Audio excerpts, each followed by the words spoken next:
Welcome to the Trinity Podcast. My name is Joel. I am joined by Daniel Riddick, Tommy Carr, and Tom Messer.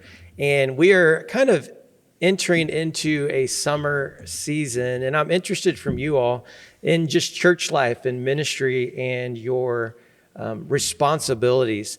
Does it change much through the summer, or is it actually pretty similar even during the school year? As far as I would just like to hear that from ministry perspective. Does it get busier in the summer? Do you have a lot going on, or does it just keep rolling all the way through the year?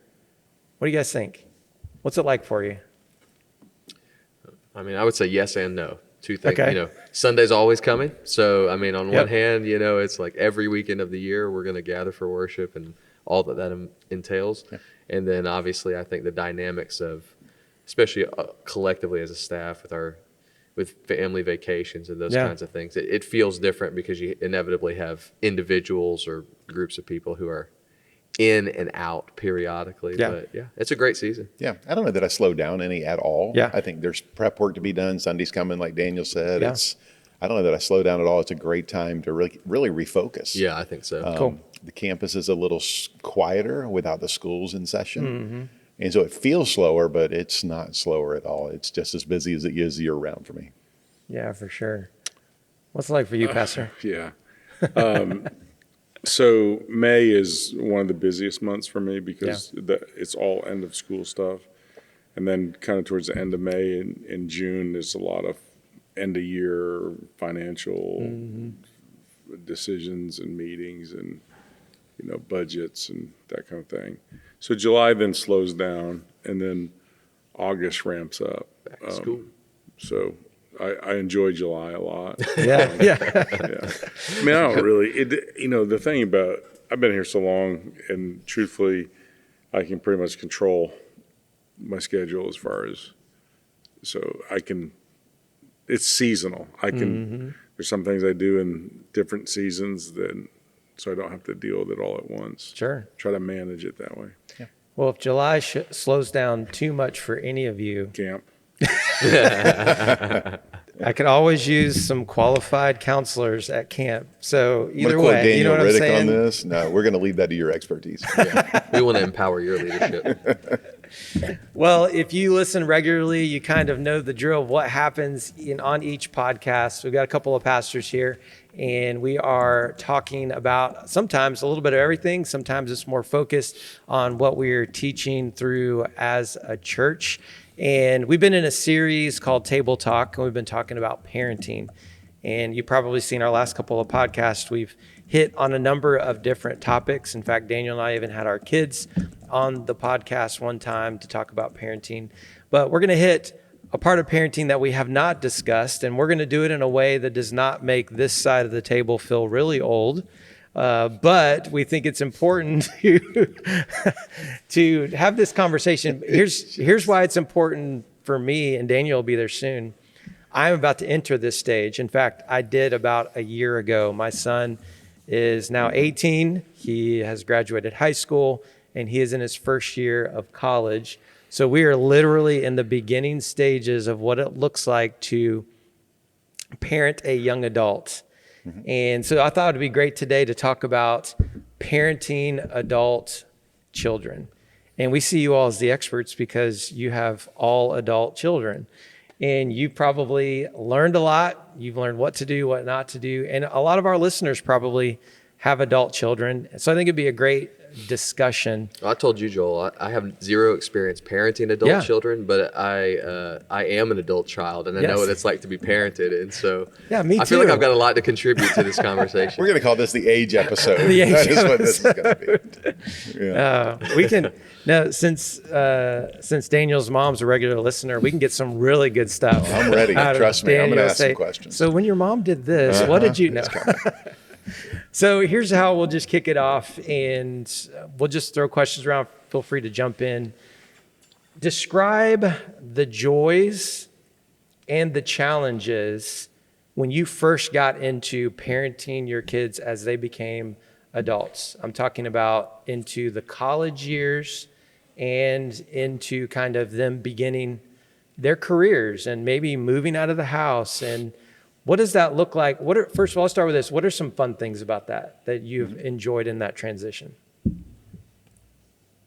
Seeing them succeed, seeing them figure things out on their own a little bit, become more independent. That's, to see that your kids can succeed without you propping them up is, a good joy. It's a high value add. How about you, Tom? Yeah, I would say, because I have a 30-year-old, he'll be 30 this year, 27, I think Crystal's 24. Yeah, in just a few weeks here. So yeah, 37, 27, 30, 27, 24. I think seeing the maturity, everything that you've kind of laid in for the whole 18 years, 20 years that they've done, you've taught lessons, you've tried to instill wisdom into them, to see them to start to use the tools that you've seen develop over 18 or 20 years, and they're doing it on their own. Mm-hmm. They're like, hey, Dad, this came up, and here's what I did. And you're like, that's what you're supposed to do. Or, hey, here's a big step of maturity. I used to have you go here with me. I did it by myself today. Yes. By the way, I did this today, and you're not going to believe how it turned out. It's exactly what you said. To see the joys and the fruits of your parenting start to become manifest in older years is a real joy. I'll tell you, and I was only half joking. I mean, I am going to share my experience as a adult child, who's gone through the receiving end of it. And one of the things that is also, even looking back, and now I do have that kind of ability to look back on that stage of my life, and it's like how quickly it can change, almost seemingly overnight. And in my own life, and I know this is not everybody's story, but it's like I came to Jacksonville for college here at Trinity. So I left home and I was 18 and I graduated high school. I did not know at the time, but it's just the way the pattern of life worked out. I would never go back home to live. Yeah. And in that moment it was, and you look back now and you go, wow, how quickly you go from one season, I was a high school student, to another season, I'm in college, into what ends up becoming the rest of your adult life. And it can be at times and I mean, like I said, I've definitely not experienced this, but watching, marriage happen, it's like you go from here they are to all of a sudden they're in a whole different stage of life, literally in one night, and there's the fun is watching the progress through the stages. So I remember this every time, and Tom will remember, we both have 4 grandchildren. When the first time one of your kids comes up and goes, I'm going to be a dad, it's just the strangest. It's just this moment of joy. Yeah. And you see them going through the stages and struggling. And one of the really benefits, and Tom can probably speak to this, to see their faith become real, outside of the protection of a home, and to where they're wrestling with issues you wrestled with at 23 and 24 and 25. There's just a joy in that, to watch Christ being fully formed in them and the way they manifest themselves in the world. There's a real joy to that. Have there been some times where early on, or even now, they've come back to you and said, hey, Dad, when you first told me this, I thought you had no idea what you were doing, but now, man, you are so wise. Like, I should have listened. Tom and I get that every day. Every day of my life. I don't know that we've had, like, yes, it's validation. Yeah, I wouldn't say we've had those kind of like aha moments. I think what happens over time is that you see them begin to replicate the things that you taught them and modeled for them. And while they may not have thought of it as important when they were younger, it's important enough that they, that they kind of live that out. And all kids do this. My kids all went away to college, which was really a good experience. I mean, it does something for a child. I'm not saying you have to do that. It's just it's good. It was good for my kids. When they did that, I think they left here. I tell people they left here kind of in what I would call a Trinityized version of Christianity. They grew up in it. It was the only thing they really knew. They had to kind of figure out what was actual Christianity and what was just Trinity's version of it because of going to a Christian school, they going to the youth group where the people that taught them in a Christian school were part of the leadership of the youth group, those relationships. And then they get away to college and they're around tons of kids that come from different kind of experiences. And I think they all went through a period of time where their faith became their own. They had to personalize it and figure it out. So that was really helpful. They had to become responsible for their decisions. That goes faster for some and slower for others, but there's that maturing process, and they have to own the consequences. The tendency every parent has a tendency to enable their kids or think that they're doing them a great favor by shielding them from consequences, and the kids have to go through that of, hey, I make choices and they produce outcomes, and I'm going to have to learn to live with the outcome of the choices I make. And it's a big moment. And I think that, and that's when things that you've said to them all their life that they may not have understood becomes, oh yeah, that is true. That is something I'm gonna have to live with. Yeah, ours is probably but a little bit more of the aha. So our kids' paths are different. So all of his kids went away to college, right? So none of my kids went away to college, but they all went to non-Christian universities. And so it was probably that, but not away from home, but maybe even an exaggerated, wow, that's encountering the world quickly. And it's just a joy to see them being well equipped to do that. But they would come back and they would present these major life problems, and I would give what I would consider to be the either anecdotal solution or here's a principled solution. But to see them come back 6 weeks, 6 months, a year later and go, yeah, you were right. Yeah, you were accurate on that. And now there's sometimes you're wrong. Yeah. But there's times when they come back and go, hey, you were exactly right. It's a joy to see that happen. To kind of echo what Tommy's saying, I think a lot of the aha moment or aha kind of realities aren't always, they could be moments or decisions, but a lot of times they get into when the adult kids get into shared experiences with their parents. And then all of a sudden you realize, paying rent is hard. Marriage is hard. Parenting is hard. And then you begin to quickly go, I now understand why my parents did what they did, said what they said, not because I agreed with it in the moment or I'm having this exact same, but I'm living a life pattern, and it quickly becomes real. And all of a sudden, and that's kind of one of the unique items for parents and kids that I think is hard to navigate through, is you begin to understand each other at a different level.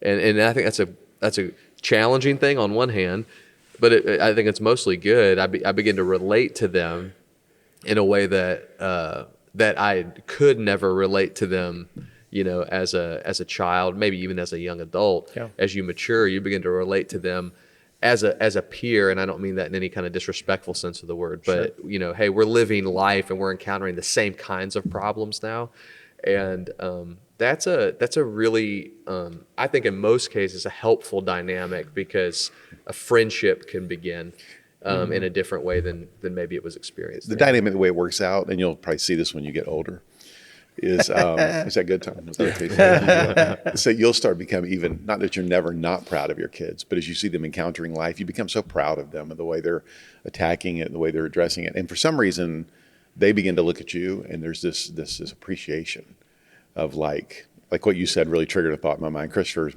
married to his niece, Hannah, and he called me within probably 6 weeks of being married. They were outfitting their house or buying a house, and he called me and goes, Dad, batteries are expensive. I just remember going, if batteries like regular, batteries are expensive. He had a moment where he realized I had never bought batteries in my whole life. I had never bought batteries in my life. That's funny. And batteries are expensive. Yeah, so now the cards I get for Father's Day, or we get from, she gets for Mother's Day, are, now I look back and know what you did. I know the stress you went through, the pressures you must have taken, even being a dad of 3 kids, or Andrew being one. I know the pressures you did, and I want to honor you and thank you for what you did. So there's this respect as you see your kids move into adulthood, and the kids look back with appreciation. It's a real joyful time. So a couple of weeks ago, like I said, my son Kyan is 18, and my wife did what she normally does. She'll call and set up different appointments for him, like she's always done. And she called to set up, it was like a physical or something. And she got caught with something she wasn't expecting. Marijuana? No. She said, the lady on the line said, well, I appreciate you calling, but actually your son needs to call and make this appointment since he is now 18. Yeah, she couldn't do it. We call that the back off mama call. I'm telling you, she was like, oh. And I wasn't there, but she obviously gave my son the number and had him call to set up his own appointment. And she said it was everything in her to try to not jump in and help him, to be like, no, say this or do this. Daniel, has your mom ever overstepped in those ways? I have the perfect mom. But I say all that to say, I would say one of maybe an issue a parent that's listening has is when your kid gets into that adult stage, there is a tendency to continue to do things for them that you've always done, and almost in a way make them be just codependent on you, even though they should be learning to make their own decisions and take some ownership and responsibility. Not that we have to get into any specific examples, but has that been your experience? And what did you do to kind of help your kids fly the nest? Yeah. So there's things that if you taught my kids, they can verbalize them. They'll say, oh, my dad always says, or this is how he responds to certain things. There's these like standard for me to say to my kids, even when they're adults. Your best is good enough no matter how poor it is. Anything less than your best is not good enough no matter how good it is. I mean, I say that to them all the time. You can't talk your way out of what you behave your way into. If I don't want to talk to you about it, I want to see you behave differently. I mean, it's just a very normal thing. And I say this to my kids a lot, that if I do for you what you can do for yourself, I'm saying to you that you're not strong enough, smart enough, good enough, whatever it is, and I'm enabling you. So you do it. And I'd rather you do it and fail at it. And what I'm going to do is build a life of strength that it's okay for you to fail. You can do that, and if it doesn't work, we can recover from it. That's good. But you're going to do it, and it's going to be painful and hard, and I'm going to be really, really happy to see you do it, even if the outcome doesn't matter to me. You have to be responsible. You have to learn how to do that. And if you don't, you're setting yourself up to be reliant on. You're going to get a victim's mentality. You're going to think, hey, life's not fair. People owe me this, or I deserve this, and you don't get your kids to character and independence if you do for them what they can do for themselves. And I think it's a hard lesson for parents. I think typically you'll find in mom and dad relationship, one's more of an enabler than the other, and enable in different ways. Lisa will enable my kids more emotionally and try to shield them that way. I have a tendency maybe to do it more financially. If I can, if they look at something and they see, well, that's expensive, I might say, I'll do that, or I'll pay for that, or whatever. She's going to do it emotionally if she sees it something hurtful. And we have to remind ourselves constantly, if we do for them what they can do for themselves, we are not making them stronger and equipping them for independence. We're enabling them to be relying upon us or other people for everything they need in their life. And that is a constant battle. Now, what you do, the way you get past that, is you just do it for your grandkids. You're going to get to that. What Tom says, you have an outlet. We do.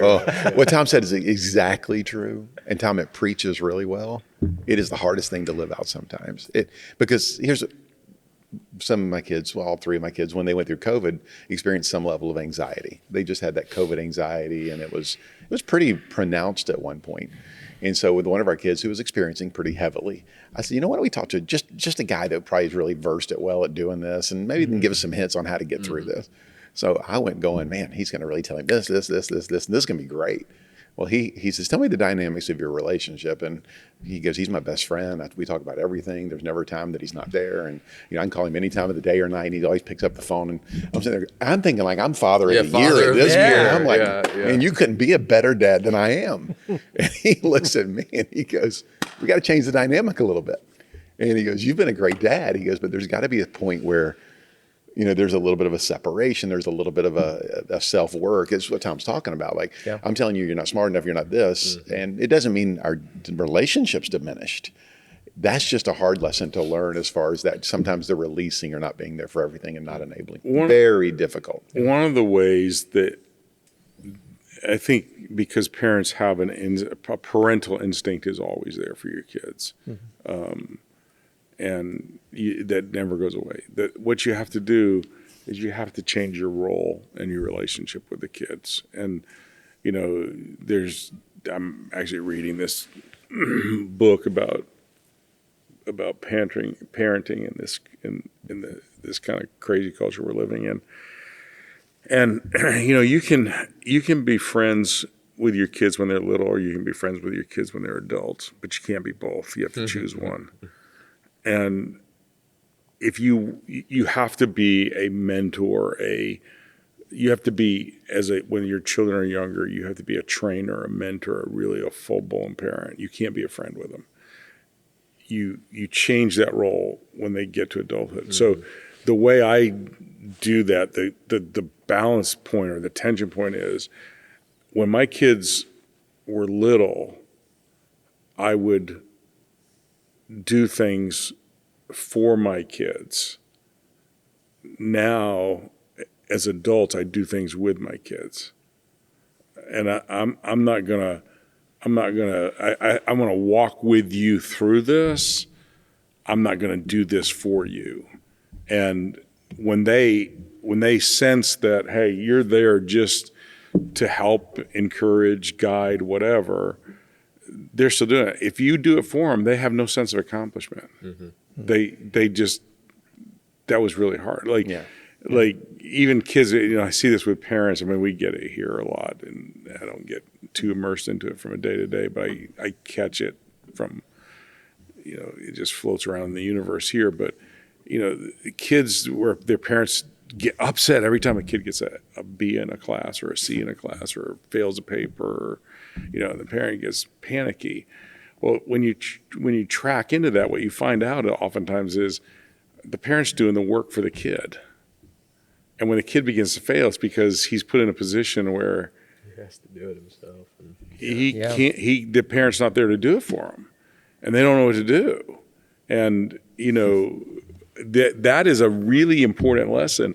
I've said this for years. We do not have a problem with kids at Trinity Christian Academy. I'm using that specifically because it's our school. The only problem we have are parent problems.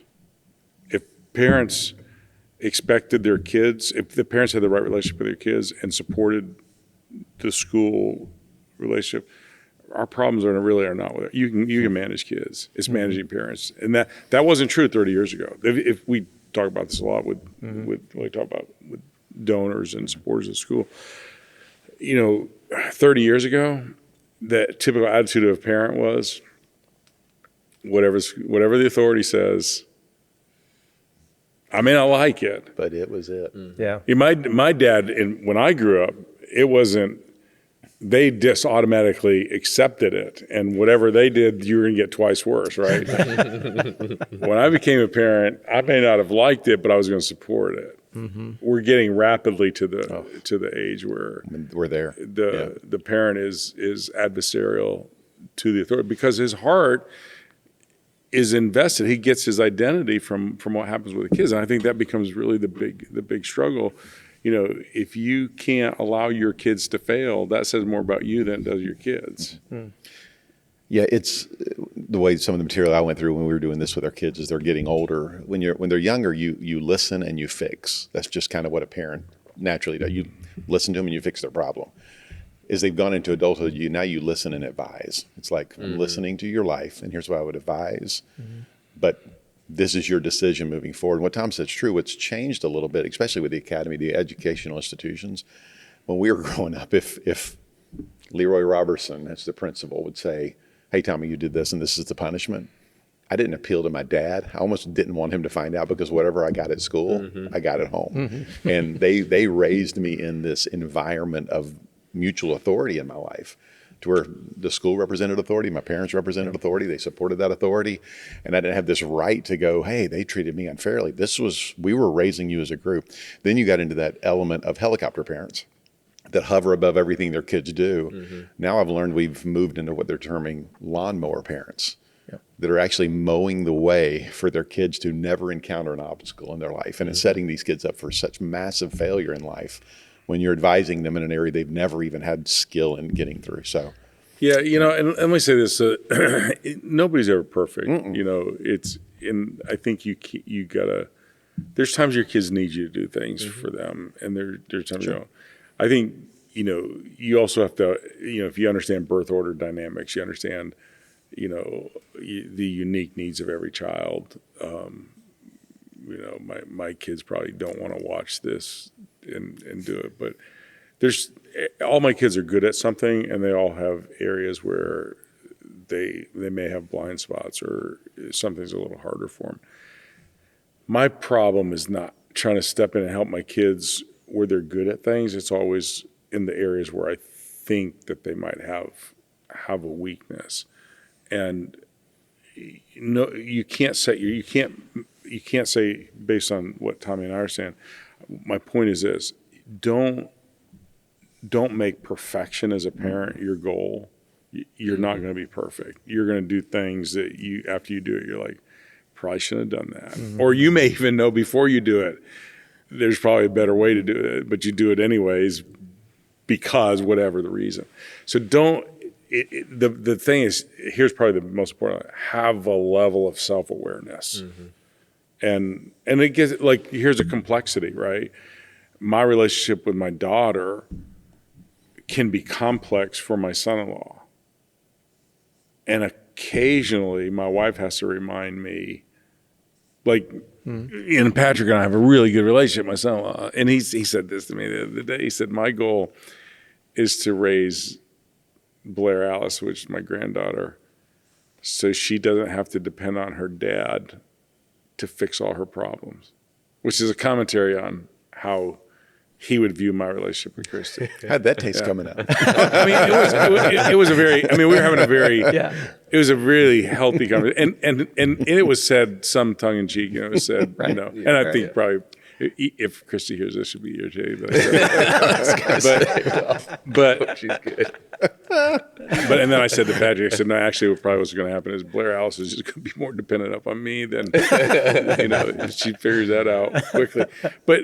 But it forces me, I have to realize that your relationship changes and the dynamic changes, not just because you're not the parent of the grandkids, but you're not really the parent of the in-law, right? And you have to find a sweet spot of a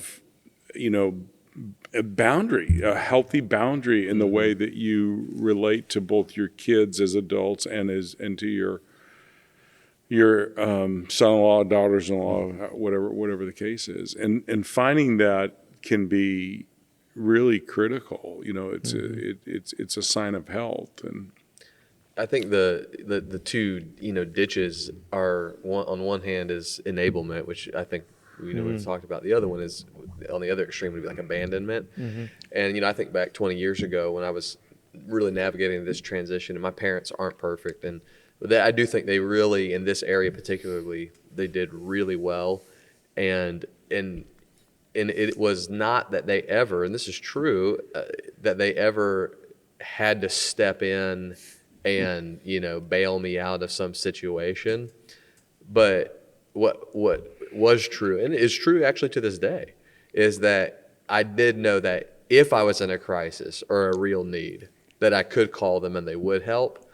And 99% of the time, I never needed the help. Yeah. But what really empowered me and helped me was knowing that if I needed it, it was available. That they weren't enabling me because they weren't funding my life or but I knew they had not abandoned me.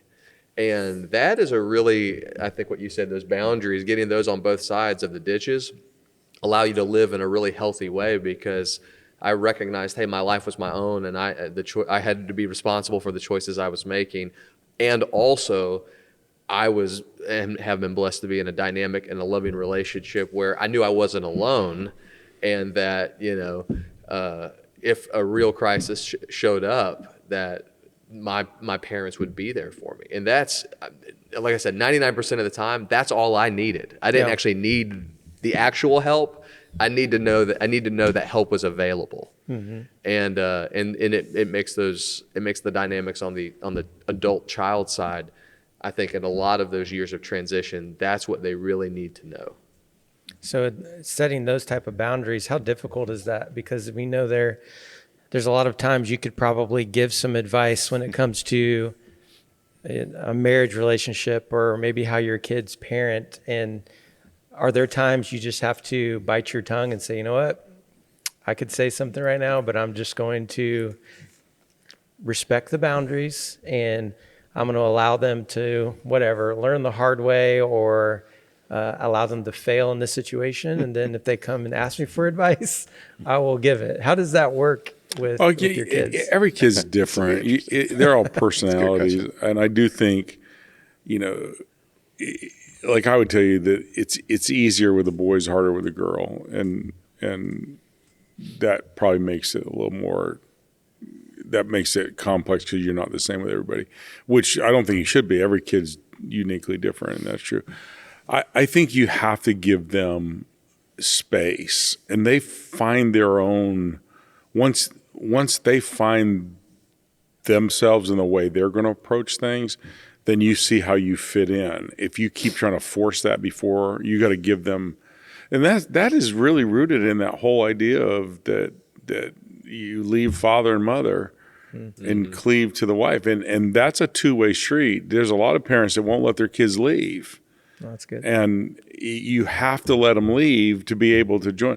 And I would say without any hesitation, and not just because it's obviously true, but it's really emotionally true and healthy, that your kids need to make their relationship with their spouse their primary relationship over the relationship they have with you. And you have to respect that. And it's, it's not, I mean, look, the most complicated thing we do, honestly, is holidays with all of our kids, their spouses, parents, and families are in town, right? And we try to just take this view of, we don't hold our traditions as the ultimate traditions. We don't hold our time as the ultimate time. Oftentimes we try to take this. When you guys make your plans with the family, let us know, and we'll try to find a time that works for everybody. And that's probably not our first choice. Our first choice would be, this is how we do it, so we're going to do this. And, yeah. But and Christy's been married 10, 12, 11 years. And so we've been, we've had to learn how to do that over a period of time. It just, and that, so self-awareness and selflessness, like I would tell you, me spending time with my kids all together is way more important than when we do it. Yeah. Right? Mm-hmm. So if we have to do it 2 days before Christmas, or, Christmas Eve or Christmas night or whatever, it doesn't matter to me. It's the time with the kids that you value. And so you have to kind of think that through. Yeah. I think you asked the question is really, how do you not step in? How do you not engage if you see something coming up? Mm-hmm. So a few things Tom's exactly right. And it's amazing how, I guess, our journeys are very similar, but so mine and Crystal's relationship, a dad can't love a daughter more than I love Crystal. I'm just telling you that right now. And you ask anybody in my family, like, he loves Crystal as much as you can love it. But I always want her primary allegiance to be to her husband. But sometimes that's shocking when it starts happening. So Crystal's, and she's going to get so mad. You made Christy mad, I'm about to make Crystal mad. So we're sitting there, and I performed their wedding. And so I'm sitting there, and I'm holding the microphone. And they're doing their vows, and Ryan, beautiful vows. I love you, I'll cherish you. I'm like, you better treat my daughter that way. So I get over to her, and she goes, Ryan, I've never respected any man as much as I respect you. You're holding the microphone. What? It's really funny. So I have my phone in my back pocket, and my phone's just buzzing. I'm zzz, zzz, zzz, zzz. And so as soon as the wedding was over, I pick it up and Cliff Willis texts me. He goes, how'd that taste coming out? I'm like, And so Chris, I know what she means. Of all the men I could have picked of my age to marry, I would have never respected. But to see that transference happen. So the way we've done it, we've really, like Tom, we've made it real simple. We want you to love your other in-laws as much, and we want you to honor your own family traditions, and we want the time you show up on Christmas doesn't matter to us. We just want to be around you. And so we've really taken the pressure off of that. The thing we're probably navigating through a little bit as far as when you see them heading toward trouble, if it's a pothole, you let them hit the pothole. I mean, I think it was Benjamin Franklin said those things that hurt us instruct us. You can't protect them from pain. You let them hit the pothole and they go, hey, I probably shouldn't drive that way anymore. If it's a T-bone accident coming up, that's the time that I've probably in the past called and say, listen, I hear you're about to do this. Walk me through what you're doing if you don't mind. And by the time we get off of there, it's like, okay, you just saved me $50,000. You just saved me a $75,000 investment in a membership that I would never have used. So there's times I think even a parent, you have this, hey, I still want to be involved. And it's a difficult balance. It is. It's tough. Well, and I just, again, on the adult child side, I will say this, that, you know, and I know you guys obviously have lived this as well.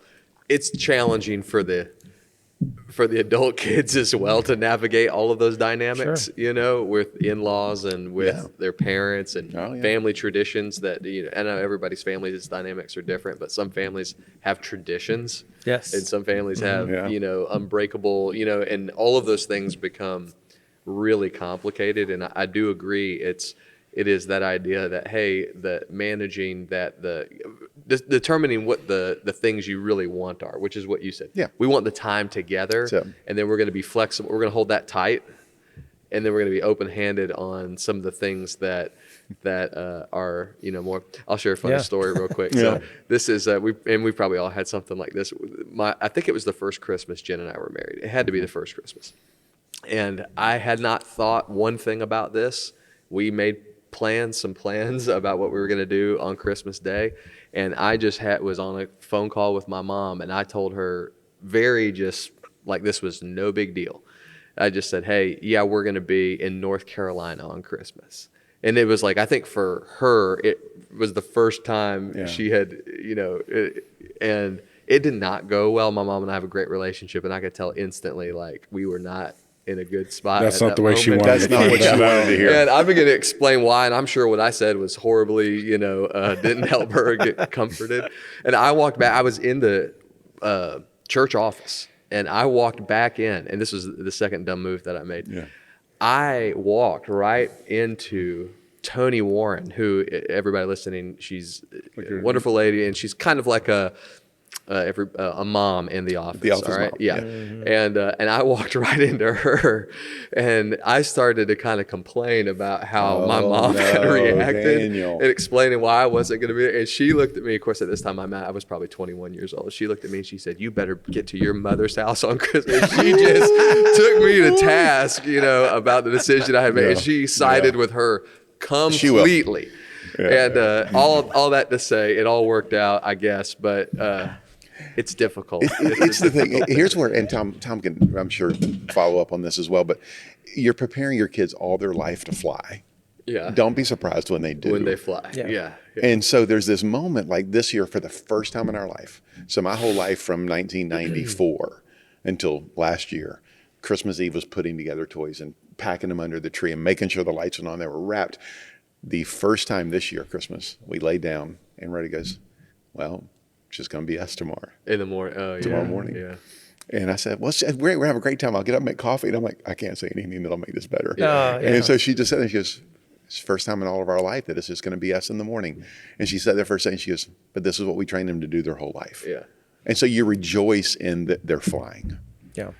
My mom did not say that to me when I told her I was going to be there on Christmas Day. She just needed a year or two to get used to it. Yeah, no, it's all great. Here, to get it off the just holiday issues, here's the bigger, probably underlying principle is that if you're successful as a parent, you actually build a better, deeper, higher, stronger platform for your kids to enter into life. And, you know, sometimes we talk about, you know, breaking patterns of behavior in family.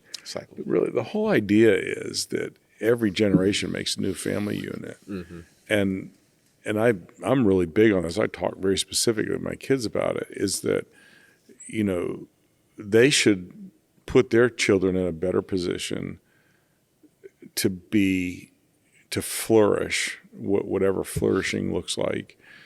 They should put their children to be in a better position to flourish than what I put them in, and I should have put them in a better position than what my parents and my in-laws put us in. And I'm not that's not disparaging, but that's what being a good parent is. And so you do want them to succeed. You want them to flourish. You want them to be independent. You want them to be able to build a life. And, once they do that, you're like, hey, this doesn't weaken. This actually, your relationships are based on strength. And, first time your kids pay when you got to eat, that'll shock you. But that happens eventually, right? It just, and what you do is you want to raise them to that where they can think like mature, independent adults, and they'll value you for that. Yeah. They'll see you as part of the journey to get there. So when it comes to your parents and the way that they parented you as young adults, do you find yourself modeling in your life some of the things that your parents did for you that you were very thankful for? And what are those things? And maybe what are some, as we wrap up this podcast, what are some things practically that you could share to a parent that's listening of an adult child? Hey, here's 2 things, here's 3 things, here's some things to remember when you are parenting your adult children. I told this story last week, and so some people heard I was speaking at our Oak Cliff campus. When I was 16, I bought my first car, and I kind of had this picture in my mind of what it was going to be like. And now you got to understand, this was 1975, so just a long time ago. And I had this picture that my dad's going to really help me, and we're going to go do this together. And my dad said, "Hey, I want you to call Bob, who's a family friend and close to our family." And he said he can help you find a car. And I called him. I knew him well, and he was an older guy. And he said, "Yeah." He said, "I got the perfect car for you." He said, "It's a 1968 Plymouth Barracuda." And he said, "We can get it." He said, "I think we can get it for $300. And so my dad said, "Hey, why don't you," he said, "just go down to the bank and withdraw money from the bank." He said, "You better take $400 with you because you're going to need to register it." And I'm like, you want me to do this by myself, right? That's what I'm thinking, and then I'm like, are you sure they're going to give me the money? I mean, I was so, when you're 15, 16 years old, you don't really understand how, I'm thinking, is the whole world economic system going to collapse when I pull that money out? Yeah. And do they actually have the money in the bank? I mean, how's this whole thing? And what if they say no? What if they say, like, all right, you can't take your money out? Get out of here. Kind of thing. So we go through this whole transaction, right? And I come home and I'm kind of like, okay, relieved, right? Not even excited, just relieved that we made it through. And I said, "Hey, Dad, I got the car." He goes, "Okay." He said, "Now you need to go down to the insurance office." And he says, "We always use," and he called the person's name, and he said, "They're in, the next town over," and told me where they were. And he said, "It's probably going to cost you, I don't know, $60. He said, "How much you got left?" And I said, "Well, I still got, $80. He said, "Well, just take the $80 and go get your insurance." And, I went and did it, and I was kind of resentful, right? You made me do this all by myself. You did not help me do it. It's my money, the whole thing. And I got home, and in the conversation with my dad, now this is not the exact words that he used, but in essence, here's what he said. He said, "Well, did that all work out?" "Yeah." He goes, "Well, now you know how to do it." And his point was, if you can do that, you can figure out the next thing you do won't be as hard because you just did it. And I realized what I really needed for him was an affirmation of, hey, I have confidence in you. You can do it. And when you do it, I'm proud of you for doing it. I didn't need him to do the other stuff. And that's such an important lesson for kids. And my takeaway from my parents were they just believed we could be responsible, mature adults and make good decisions. Yeah. And my dad would always say this: just do what God wants you to do. I'm like, well, how in the world do you know what that is? Yeah, similar to that. Probably more like Daniel's thing is just knowing they're there. I hate to say like a trapeze artist. They want to see me perform, but there's a net underneath that provides immense amount of safety to do all you can really do in life. That's kind of the function. So mom and dad were those kind of parents, always supportive there. You knew they were there if there was an issue. He would be similar to Tom. I am not mechanically inclined. I shared this with the classic service. That is probably my weakness in life, is just mechanical, a proclivity to do that. So even when we were married, he'd call me or I'd call him and he'd go, hey, what are you doing? I said, I'm about to change out my garbage disposal. He'd go, oh man, I'm proud of you, son. That's awesome. He'd call back about 30 seconds later. He'd go, did you turn the breaker off? I went, should I? He goes, unless you want to be electrocuted. I said, well, I'm this far into it. He goes, I'll be out there in a second. But he would stand in the kitchen and watch me and go, no, don't do that. Take that out first. All right, okay, you got that? Now you know why you did that? Do you understand that? So about a year or two later, I called him. He goes, what are you going to do? I said, I'm going to change out my alternator in my car. He goes, you think you can do that? I said, yeah. He goes, all right. 30 seconds later, he comes and goes, you disconnect the battery? I said, no. She goes, I'll be out there in a second. And so he would sit behind you, go, take that ball. Don't do that. That's attention. So I think there was this safety that they were always there. And I'll tell you this, because my dad passed away 20 years ago. You don't know how much you'll miss the wisdom until the wisdom's gone. Yeah. And this is not spiritual. I can't tell you the number of times, probably in the 5 years after he passed away, I'd be standing in front of his toolbox he gave me. And I sit there and say, all right, Dad, what should I grab here? Yeah. If you were here, what would you tell me to do? And if you miss that type of wisdom, I mean, I think there has to be a forgiveness. There has to go, hey, my parents weren't perfect, but spiritually, I'm not going to let anything come into that relationship that'll break that apart, because one day you will miss that wisdom. Well, such wisdom on the podcast today. I'm going to re-listen to this a couple of times to help me as I begin to enter that stage. So really appreciate you all jumping in today. Hey, thank you for listening today to the podcast. As always, we want to help everyday people discover an extraordinary life with God. If you're in the Jacksonville area, we'd love for you to hit up one of our locations.